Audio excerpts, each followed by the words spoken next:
That Naturopathic Podcast. TNP. Hello there. Hi, and thanks for joining us. I'm Dr. Cara Denisio. And I'm Dr. David Miller, and we hear your frustrations. This show is for you. This show is for you if you're feeling like your current healthcare strategy is not getting to the root cause or the underlying reasons for your health. This show is for you if you've been told that you're fine, but you definitely don't feel very well. This show is for you if you're walking out of your doctor's office with 1, 2, 3, 4, or even 5 medications without any mention of diet, lifestyle, or a long-term game plan. This show is for you if you've got several specialists taking care of you, but no one is really putting it all together. This show is for you if you believe that health should be part of healthcare. These problems have solutions. We know it. Our patients know it. And we want you to know it.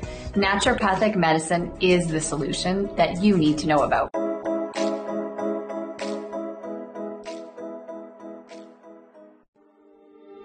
All right, you know we talk a lot about iron on this podcast. It comes up with almost every guest. Which makes sense. It's the world's most common nutrient deficiency after all. So we were really excited when FerriPro reached out to sponsor TNP in recognition of us championing the importance of iron deficiency. Well, let's get right to the point. Iron deficiency is often inappropriately assessed or diagnosed and is very often inadequately treated.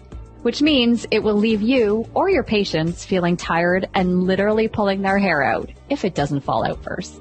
And often the dose just isn't enough. We have typically only had a lower dose 30 milligram iron supplement available for our dispensaries. So we've been having to send patients to the pharmacy for higher dose products that may be hard on the gut or have a lot of binders, artificial colors, and fillers. But thankfully, FerriPro has been solving this problem for over 20 years with their lineup of intelligent and clean pharmacist-formulated iron products. I love that the FerriPro lineup includes a 30 milligram, 75 milligram, and their high dose 150 milligram iron per cap so that you can have the right dose right there when your patient needs it. If you think your patients would benefit from FerriPro, send an email to info@ferripro.com. Thanks for listening, and now on to the show.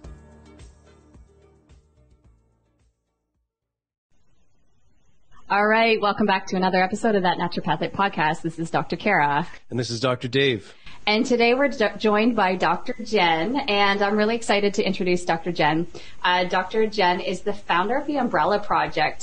She's a naturopathic doctor, and this is a really cool initiative that she has started that is now in over 200 schools. So the Umbrella Project works with schools, researchers, organizations, and training other naturopathic doctors to develop mental wellness strategies for families facing social, emotional, and mental health challenges, and those looking for optimal health and performance. So I'm really excited to speak with you, Jenn, today. So welcome to That Naturopathic Podcast. Oh, thank you. I'm really excited about this too. I've heard some of your previous podcasts with naturopaths I admire, and I'm excited to dive into some fun topics today. Okay, you're doing really cool stuff, Jenn. So you got your primary practice, your private practice with Dr. Ben Snyder, who we just talked about. But also this Umbrella Project. This sounds like a big deal. I've sort of been looking into it a little bit. It's kind of like a big deal what you're doing. It's really cool. So first of all, I don't know how you make the time to do it, but what made you want to do something like the Umbrella Project? You know, it's funny. I don't really have an entrepreneurial bone in my body. I don't think I liked my naturopathic path. You know, it really had a predictable sort of series of events. And, but when I married my husband, he's really a entrepreneur at heart. And, as I was working with kids in my practice and I worked for an organization in town, I realized that there was a pretty big gap in the mental health space from the naturopathic perspective. So in the way that we're preparing for challenges, I always think about in naturopathic medicine, like we're preparing our bodies and getting them ready so that if something happens, you know, our body's ready and as optimal as possible to deal with it. But when it comes to mental health, I still feel like we're very reactive. We wait until pain is like a 9 out of 10 before we seek help in the mental health space. So as I was working with kids and families, I came to realize that there was so much more we could be doing in schools and as parents to prepare our kids for the challenges that they're going to face in life. Because I don't think none of us are getting out of life without some challenges. This year has highlighted that, I think, for everybody that we know. So we better get ready and prepared for them. So my husband encouraged me to start building something that could be used in schools to teach all of the skills that we need. We call them umbrella skills because they work like an umbrella to provide a layer between stuff that happens in life, the rain of life, and you underneath your umbrella, your well-being. You don't have to be at the mercy of every storm that goes by, right? You can prepare yourself. So, and so the Umbrella Project was born, and it certainly has challenged all of my own coping skills. I think when you're used to a more predictable path in life like that, taking on a huge challenge like this has built a lot of capacity in coping for me. Yes. Still have a ways to go with all the things happening in the world right now. But yeah, that's sort of how it came to be born. So I'm pretty proud of where it's gotten to.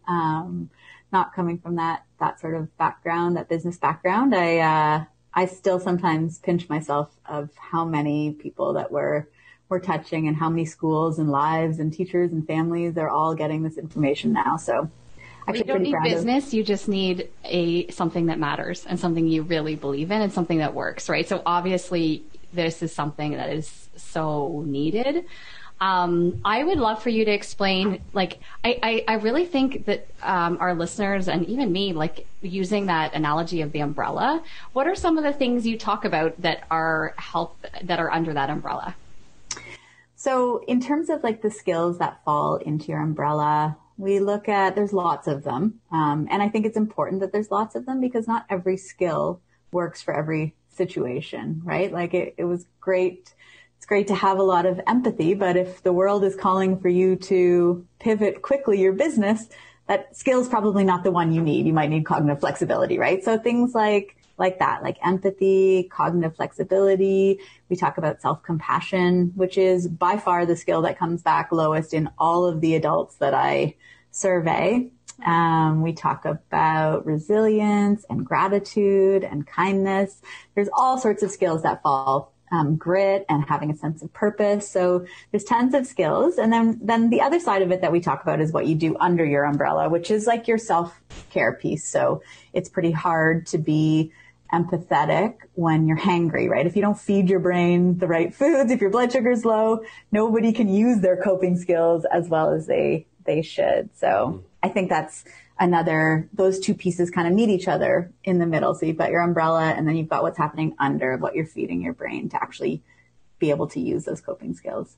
Okay. And what about the other side of the umbrella, which is sort of why you decided to make the umbrella? So the things that you were seeing the need for in kids, the rains, what were sort of the things that were coming and presenting themselves as problems that needed a solution?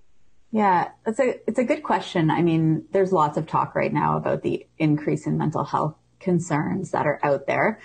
But what I was really noticing is that this generation of kids seem to be coping less and less, even with the normal challenges that we all face. So things like a friend being mean to them or not doing well on a test or, those kind of normal challenges. I mean, while none of us like them as we grew up, they sort of were a normal part of life. And at some point, those stopped feeling normal for kids. So a big part of the Umbrella Project is reframing challenges as normal and expected and needed, right?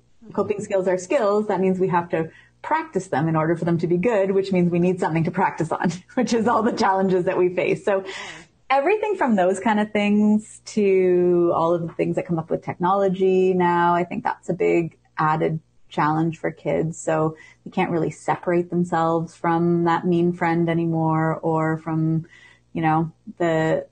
the need for social validation. Those are big ones that come up. But, now there's social isolation. That's another huge one I think that we're all feeling. So all sorts of challenges in practice.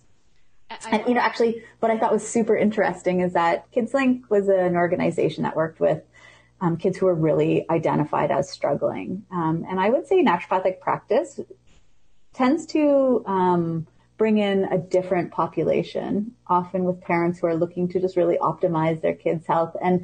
But even at those two extremes of populations that we're seeing, all the same concerns are there. So anxiety is going up in all of those groups, right? Depression is going up in all of those groups. Suicide rates are going up in all of those groups.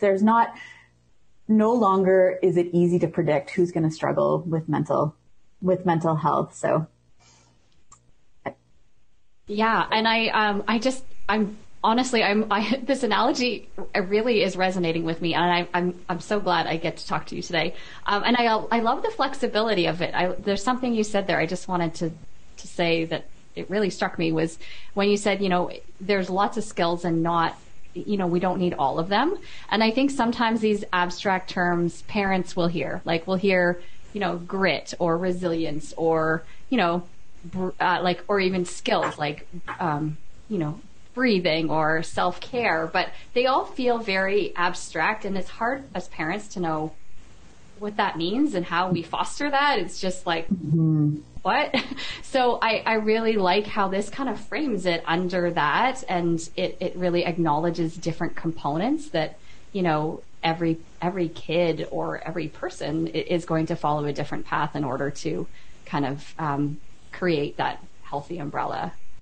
Yeah, well, I think it's just the makings of craziness to try to do all of it for your kids. And it's been shown that it's counterproductive, right? If we go too far as parents trying to create these environments where we're building all of these skills at the same time, it's not healthy for us, and therefore it's not healthy for our kids. So one of the things I do actually when I work with parents is help them pick out one skill that they could start working on, because much like an umbrella, if it has holes, as you start to, just patching one hole is significant, right? It makes that umbrella a little stronger, makes that child a little more confident going out into the world and doing the next thing. And you can slowly kind of build this metaphorical umbrella of skills, one thing at a time, as opposed to thinking you need to do it all. But when we have an assessment tool, where you can assess all of your coping skills, and it's a great place to start because it really is hard to know, right? Should I be working on my child's empathy? Is it grit? What do I need?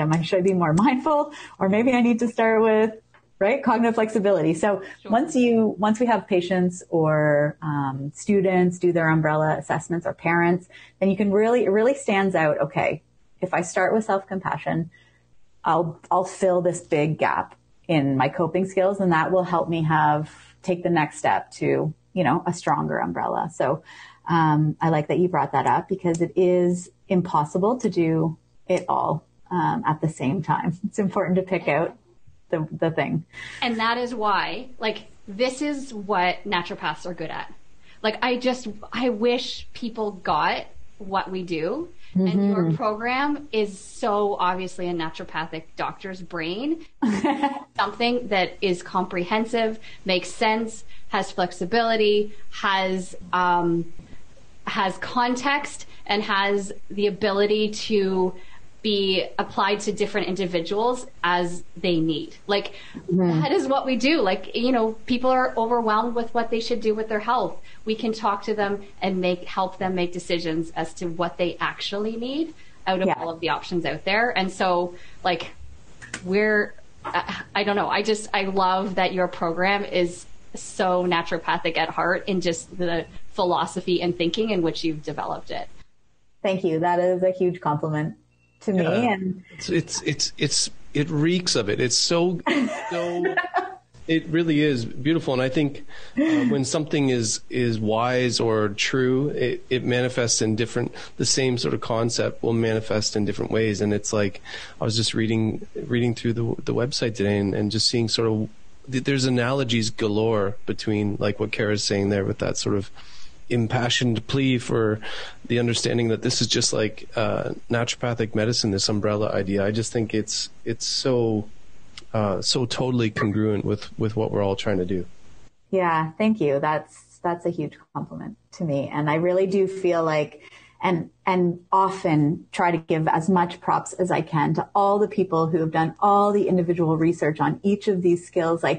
Those are they're amazing and so needed. But I do feel the naturopathic training that I did really set me up to step back one step and say, like, this is wonderful that we're talking about stress and resilience and mindfulness, all these pieces, and it's great, but how are people understanding the big picture of this? And how are they deciding what to work on? Like, as a parent, when I had my kids, I was like, okay, wow, this is way more complicated than I thought.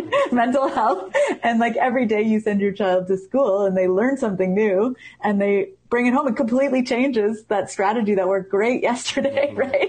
So how are you zooming out and seeing the big picture of what you're trying to accomplish by the time your child leaves home is sort of what, from parenting perspective and a school perspective, what we're trying to do, right? Not just react, not just making a behavior stop, but actually like zooming out enough like we do as naturopaths to see the big picture of what we're trying to accomplish, which is seeing your child walk out of the door when they're not going to be under your wing anymore with their own umbrella of coping skills, so that when they go to university or go out in the world and their partner breaks up with them, they can get through that challenge, right? Mm-hmm. They're not left feeling like that they don't have any tools. And I think what's happening right now with parents is that we are able to provide a lot of protection for our kids. And I liken it to holding your umbrella over your child, right? And which is great. But when you take that away, what do they have to protect themselves, right? At some point, you can't protect them anymore. Yeah, I want to just clarify something in case I got it wrong, because if I did hear it right, then I have some analogies again with the way at least I work in practice. So did you say self-compassion is sort of the first thing? Like, did you say that it is what you need first to sort of grow the other skills, or did I hear that too simplistically? Well, just to clarify, self-compassion is what most people as adults score the lowest in. Of all the skills, self-compassion comes back so low. And in the last couple of months, I've actually been doing a lot of self-care workshops for educators and parents, and came to realize that self-compassion really begets self-care. Like, if you are not kind to yourself, if you don't have self-compassion, then it's almost impossible for you to make the choices that you need to care properly for yourself. So I really do, with most of my adult patients at least, start in a place where we're working on self-compassion, because it's scored the lowest. Yeah. And what does that look like? What are some examples maybe that self-compassion looks like you said you need self-compassion before self-care. So can you sort of tell an example of self-compassion versus self-care? So self-compassion breaks down into 3 different categories. One of them is self-kindness versus beating yourself up. The second thing is common humanity versus isolation. So remembering that you're one of many and that everybody struggles instead of feeling isolated in your challenge. And then the third is mindfulness, instead of getting really caught up in your own storyline, taking a minute to just, accept and be okay and see what's happening to you and your feelings. So those are kind of the 3 components of self-compassion. And so when we're working on self-compassion, there are a couple of different things that people do. There's some really good meditations for self-compassion. Kristen Neff has some of them, and often they involve thinking about somebody you really care about, and then offering them, wishing them well, giving them that piece of compassion, and then slowly substituting yourself out in that image that you're thinking of. So then offering yourself the same kind of care that you would offer somebody else.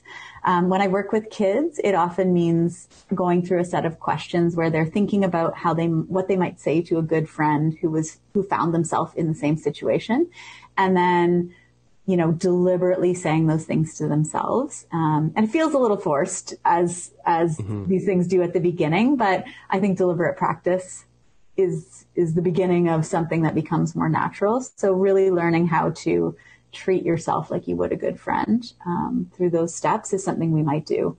Or, I might just have somebody do 30 days of a random act of kindness for themselves every day, whatever that feels like. Maybe it's stopping for an extra coffee, if that's, I mean, it's maybe not as naturopathic as it could be, but that's a good one. It's a good one for me these days. Another random act of kindness coffee for myself. Or something like that just reminds them that they deserve the same kindness that they would offer anybody else. So things like that.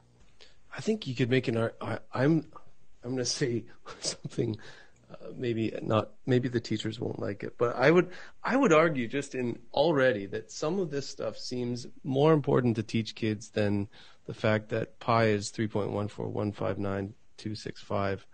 Totally. You know, like this, I'm going to go out there and say it. This sounds like a more like a lot of wisdom that could be shared to kids on like how to healthfully or whatever grow up. And it may be because I'm reading I'm listening to an audiobook by Stephen Jenkinson on elderhood, the case for elderhood called Come of Age. And maybe that's what's triggering this thought too, just thinking like, you know, we're to be elders for kids, and well, I hope we all get to be elders for kids and teach them wisdom. And there just seems like real wisdom in some of these life skills or you know, skills needed to be a good human. Yeah, I often laugh about, because sometimes they get called soft skills, the soft skills, right? And I laugh about that. I'm like, I wish these are the hardest skills ever. Yes. This is not easy. Yeah. Anybody who's trying to be resilient right now knows that resilience is not a soft skill. But, you know, I have shared the same sentiment in many a room, Dave, about, you know, these skills over math. But I found a really interesting analogy that resonates with me about it. And that's, actually, I thought about it because I was at the pelvic physiotherapist, you know, proactively building back my core after having, my most recent little one who's 5 months old.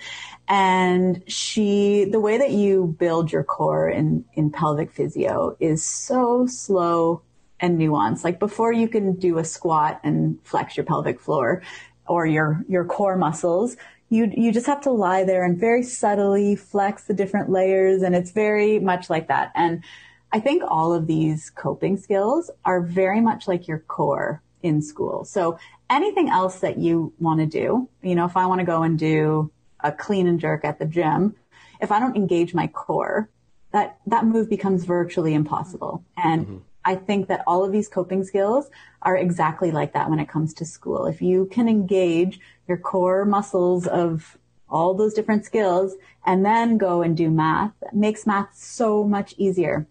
Without grit, without growth mindset, without, you know, any of these cognitive flexibility, suddenly math becomes a very difficult skill that you're likely to give up on, right? So I really do think that this is the core of everything that we need to teach kids. And then from there, it's so much easier to learn anything else that they want to learn, right? But this is essential. So it is a frustrating battle, actually, when I hear, because I hear from a lot of schools, sorry, our teachers are too busy teaching everything else. They don't have time to add anything else. And I'm like, well, but maybe they would have more time if, you know, like these are the skills that buy you more time. For sure. It totally makes sense that then the kids have a more capacity to learn because they have maybe more patience, maybe more determination, maybe the computer flicks for a few times and they lose their mind. Well, if they didn't lose their mind, they would be able to come back to the computer and show that skills. I mean, it just seems like I think they're called soft skills. Yeah, exactly. Because I mean, you're in over 200 schools, which is absolutely amazing. I would love for you just to describe what that looks like. Like, what does the Umbrella Project in a school look like? Mm-hmm. Yeah. So the first September is always about going back to the core metaphor and really understanding it. So really diving back in again to like life reigns. it rains for everyone. You're not getting out of life without some challenges. But you're not at the mercy, your well-being's not at the mercy of that. So here are all the different skills that you can build proactively so that you can face challenges. So the first month is just always going back to that core idea. And actually that really taps into self-compassion, right? That sense of common humanity, everybody struggles idea. And then month by month, we walk through the different skills, adding piece by piece into their umbrella. So, you know, if October might be gratitude month, and for that month, we spend a lot of time showing kids what the skills look like in action. So we have lots of videos and like engaging books and stories, and we have kids go out into the world and find examples of gratitude in action and bring them back and share them with their peers. So we're really getting them to be able to positively prime their brains to see positive coping in action, and not just a poster on the wall that says, you know, be grateful, it helps you, but actually looking at the people around them and like, oh, that's how growth mindset works. That's why I need it, right? Seeing these real life stories of people who are using it. So, and then after that, you know, say gratitude month is October, and then the next month we'll usually focus on a different skill until all the pieces have been added. And then once they have, that takes 2 years to go through all the skills. We repeat the skills again, because if you think about learning about self-compassion in grade 1, and then again in grade 3, and again in grade 5, right? They're seeing different things each time. By the time they get to grade 7 and need self-compassion desperately, it's already in their neurology to think that that's important, or to think that that's a relevant part of their well-being. So we think repetition is super important. But we have grade-based curriculum. So each time it's different. It's a different teacher. It's a different set of stories, different ideas that they're talking about. And then we've gone as far as to put all of the curriculum connections in. So we have all different activities that line up with what teachers are already teaching. So you can do English and umbrella project at the same time, or math and umbrella project, or phys ed and umbrella project, so that there's different activities and you can hit your competencies while you do it. So we've really put a lot of love and energy into trying to make it easy for teachers to teach it. And then we provide parenting resources as well, because I don't think this is a battle that's going to be won just on one front. I think that parents need to come together and teachers need to come together, and we need to all work, and naturopaths and doctors need to come together to promote a common way of thinking about the world, because I think that's what's going to shift mental health ultimately, is a shift towards this type of thinking.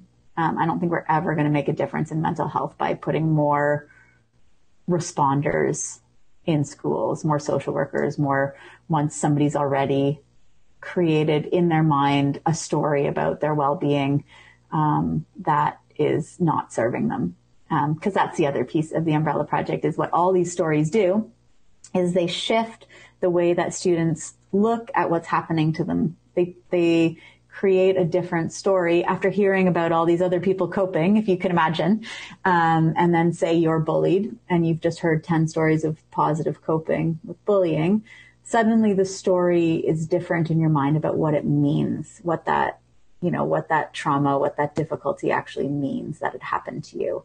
And I think ultimately everything comes down to that. We're not what happens to us in life, we're the story we tell ourselves about what those things mean.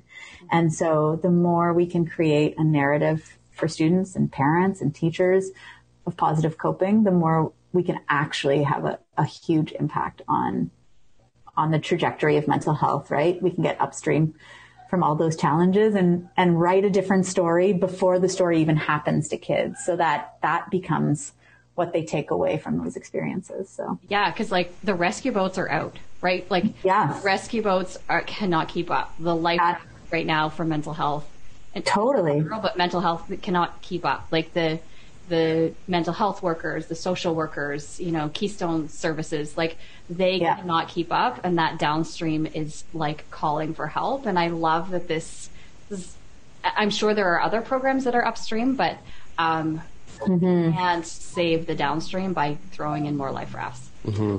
Yeah. And that's just it. Right. But it's so overwhelming downstream right now that feels like where we need to throw more resources, right? But in actuality, I think we need to balance and get way more proactive before all these terrible narratives have been created. Seems like an analogy for like germ and terrain theory, like we just throw everything in germ theory, or not theory, like I don't want the terminology even, but the germ perspective, because it's valid, but we throw everything at that and really like doubling down, tripling down, whatever we're doing with the unnameable virus strategy. And then, at the same time, we're not really talking about like health resilience or terrain and how we could probably keep a lot of people out of the hospital on any old day other than, beyond a pandemic by addressing some terrain and building up resilience, health resilience. It just seems like analogies galore that way too. Yeah, it's exactly like that. I can't tell you how many times I've looked to the sky and said, this is not how you deal with infectious disease. Yeah. Like, there's something we're missing. Yeah. And we can't keep doing this. Yeah, you feel like you're going to be like crucified for saying anything. But I think naturopaths are good at holding this multiple perspectives and going, we're not saying it's not that. We're just saying maybe some resources like could be put into that too while you, because we just got this short-term reactive sort of mentality, right? That just continues. Yes. And right. Yeah. Yes. And exactly. Yes. Exactly. I agree. Yeah. So Jenn, we were talking a little bit before recording about challenging times and why we need to foster this in our children. And we are going through some challenging times right now. Today in particular, yes. If I could take a pointy umbrella and close it and smack it on the ground, I would. I feel like all of my umbrella skills are out the window as they've just pulled schools for another 2 weeks. And I'm mad, I'm angry, and my kids are at home crying, and their dad's at home with a concussion trying to homeschool.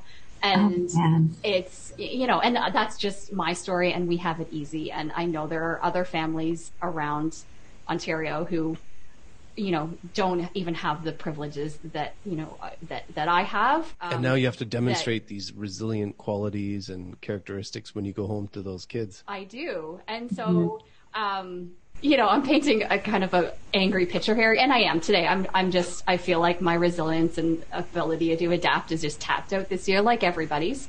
And so just thinking about the kids, let's take it back to the kids today. They're out of school for another couple of weeks. They're trying to adapt to this online learning. Sorry, can you just pause for a minute while I weep? Yes, okay. Okay, I pulled myself together now. Okay, go on. Go ahead. And you're a mom with a huge program and a practice and you're writing a book. And writing a book. Like, we all have the things in our life that we're doing, and we're trying to we've had a year of adapting, like a year of pivot. So it almost highlights the need for these skills right now. Yeah. Even though they're kind of tired. Totally. Oh, and they're exhausted, but the real thing of it all is that just because they're tired and those skills are exhausted, it doesn't make the problem go away. Like it does, no matter tomorrow morning, you're going to wake up and you're still going to have all those things on your plate. And this is the thing with life. Like it rains hard sometimes. It rains more than we can cope with. So one thing that I counsel myself to do regularly and others is really understand the ratio of what you're dealing with in life to your coping skills, right? And at some point, we've all had the moment where it's like that was the straw that broke everything, right? Because it is a ratio. You can deal with a certain amount of rain, but at a certain point, you just overwhelm your coping skills. And when that happens, you need to take a step back and figure out what to do next. And often what to do next is to find the time and space for self-care, to take some things, control what you can, get some rid of some of the things that you have on your plate and put a little more energy into the system, right? But first and foremost, it's totally fine to go home and stomp your feet around and sit with your kids, your husband, and teach them swear words if you need to, and just let it out, right? We don't need to be, resilience does not mean that we don't feel feelings and that everything's we just pull it together and we're fine, right? It means that we are like, oh no. And then after we've had that, we purge ourselves of you have to get the feelings out with your kids, right? This is an important moment to just be like, guys, let's just lose it. Let's yell. How do you feel? Right. Yeah. And you're teaching them that it's okay to feel that way. And then, okay, now what? Right. So now maybe we need to, here's what I'm going to do. I'm going to stop doing this for a little while so that I can focus my energy on taking care of myself. Because in these moments, these are the moments that our kids are learning how to be in the world, right? They're learning what's okay and what's not okay. They're learning what it looks like to cope. And I always something that I hold really close to my heart is you can tell your kids what to do, or you can show them by being the person that you want your child to grow up to be. So instead of going home and trying to have your shit together, for lack of a better word, in front of your kids because you're trying to make it okay for them, be the person, do the things that you would want them to do if they were you. Show them what it looks like to cope. Show them what it looks like to say no to some stuff and just step back and sit in the bathtub for an hour or whatever, or pour another glass of wine, or I have a sauna in the backyard. I think I go in it every single day because I'm just I need to go in the sauna again. I think that's so important, Jen. I think because the narrative right now is so the importance of just allowing yourself to be angry. And I hear this from my patients, well, I can't complain because I know other families have it worse. I'm like, no, yes, you can. You can be angry. You can be mad. You can be sad for your kids. You can let them cry and tell them, yes, you have every right to be angry.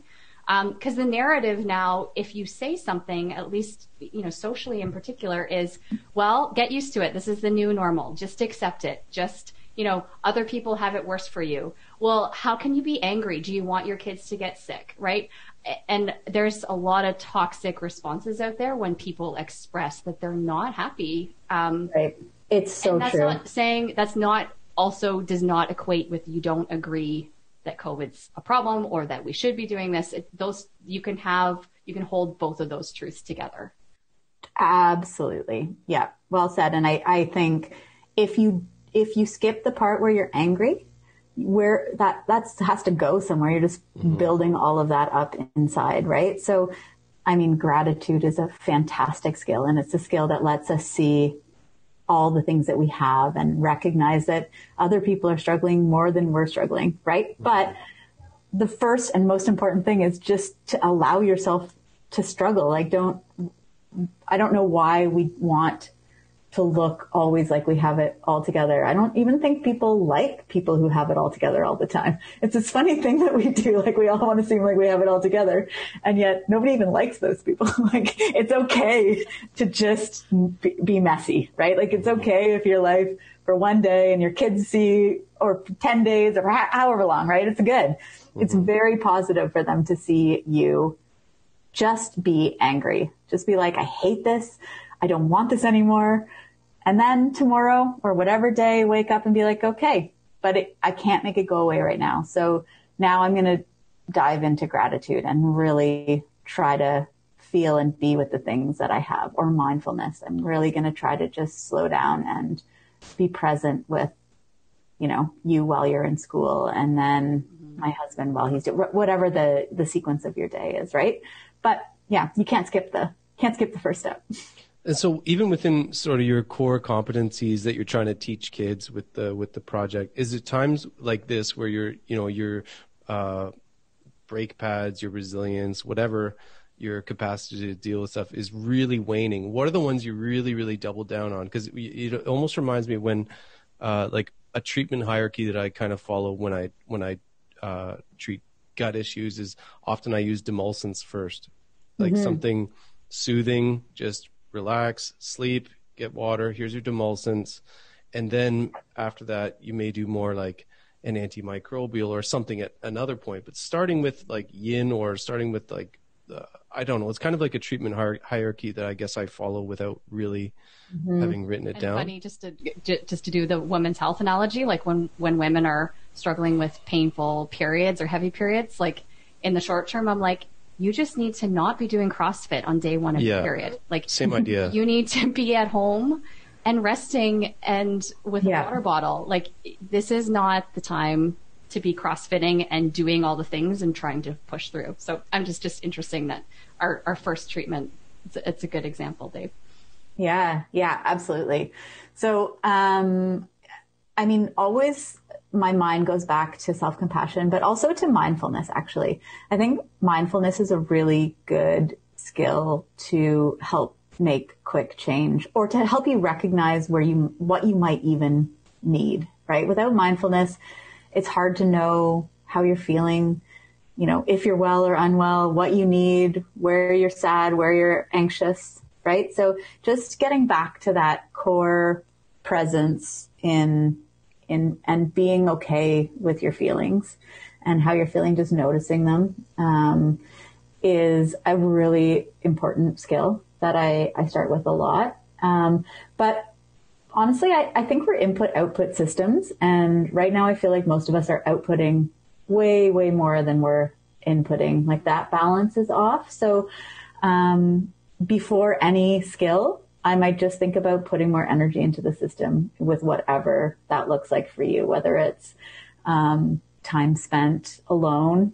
solitude, you know, making that agreement with your partner, whatever, or your kids, that you have these 20 minutes to yourself, you know, whatever fills your bucket up, whatever feels like input to you.